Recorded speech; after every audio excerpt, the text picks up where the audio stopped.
Hi entrepreneurs. தொழில் முனைவர்கள் எல்லாருக்குமே ஒரு ஆசை இருக்கும், நம்ம தொழிலை அடுத்த தலைமுறை வந்து எடுத்து நடத்தணும்னு. அதே மாதிரி டீனேஜ் பசங்களை வச்சிருக்கிற எல்லாருக்குமே ஒரு பயம் இருக்கும், நம்ம குழந்தைங்க தப்பான பழக்கவழக்கங்களுக்குள்ளே போயிடக்கூடாதுன்னு ஒரு பயம் இருக்கும். இதுக்கு ரெண்டுக்குமே ஒரே சொல்யூஷன் இருக்குது. ஒரே சொல்யூஷனா? ஆமாங்க, ஒரே சொல்யூஷன். அதுக்கு சின்ன அக்ரோனிமும் நீங்கள் ஈஸியாக ஞாபகம் வச்சுக்கிற மாதிரி டேட் மாம். டி வந்து டிசையர். எல்லாருக்கும் ஆசைகள் இருக்கும், கனவுகள் இருக்கும். அதே மாதிரி அந்த டீனேஜ் பசங்களுக்கும் ஆசைகள் கனவுகள் இருக்கும். அதை வந்து கேட்டு தெரிஞ்சுக்கணும். அதுக்கு நேரடியாக இல்லாமல் மறைமுகமாக நிறைய கேள்விகள் மூலமாக அதை தெரிஞ்சுக்கலாம். அவங்களோட ஆசை என்ன, கனவுகள் என்னன்னு தெரிஞ்சுக்கலாம். அந்த ஆசைகளுக்கும் கனவுகளுக்கும் அட்டாச் வேல்யூ.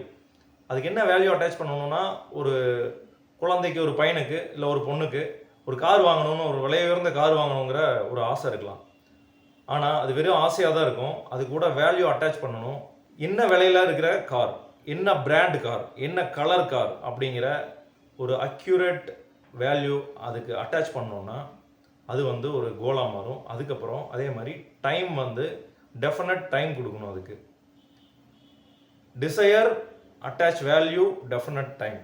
டேட் ஆச்சுங்களா? அதுக்கு அடுத்தது அதை எழுத வைக்கணும் உட்காந்து. Make them sit and write the goal. அது வந்து எம். அதே மாதிரி அந்த எழுதின கோலில் வந்து அவங்க ஆப்ரேட் பண்ணணும். Operate on the goal with root map. Operate on கோல் அப்படின்னா அதுக்கு ஒரு ஆக்ஷன் பிளான் போட்டு அந்த ஆக்ஷன் பிளானில் ஒர்க் பண்ணுறது. அதுக்கப்புறம் make them learn the skill. அதுக்கு தேவையான ஸ்கில்ஸை வளர்த்துக்கிறதுக்கு உதவி செய்யணும். அவங்க கோலை நோக்கி மோட்டிவேட் ஆகிடுவாங்க. டெய்லியும் இதில் ஆக்ஷன் எடுக்க வைக்கணும். அப்படி ஆக்ஷன் எடுக்க வச்சுட்டிங்கன்னா அவங்க அந்த டீனேஜ் பசங்க இந்த கோலையும் அச்சீவ் பண்ணிடுவாங்க. அதே நேரம் கெட்ட பழக்க வழக்கங்களுக்கு போகிறக்கு ஆசையோ அல்லது அதுக்கு தேவையான நேரமோ அவங்களுக்கு இருக்காது. ஒரு கெட்ட பழக்கத்துக்கு அடிக்ட் ஆகிறதுக்கு காரணம் வந்து டெம்பரரியாக டோபமைன் ஜென்ரேட் ஆகிறது.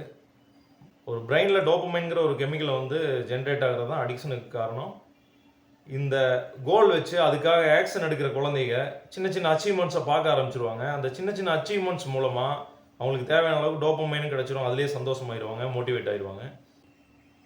அவங்கள அருமையாக பிஸ்னஸ்குள்ளே கொண்டு வந்துடலாம். அருமையாக தொழில் பண்ணுங்கள், மகிழ்ச்சியாக இருங்க. தேங்க்யூ.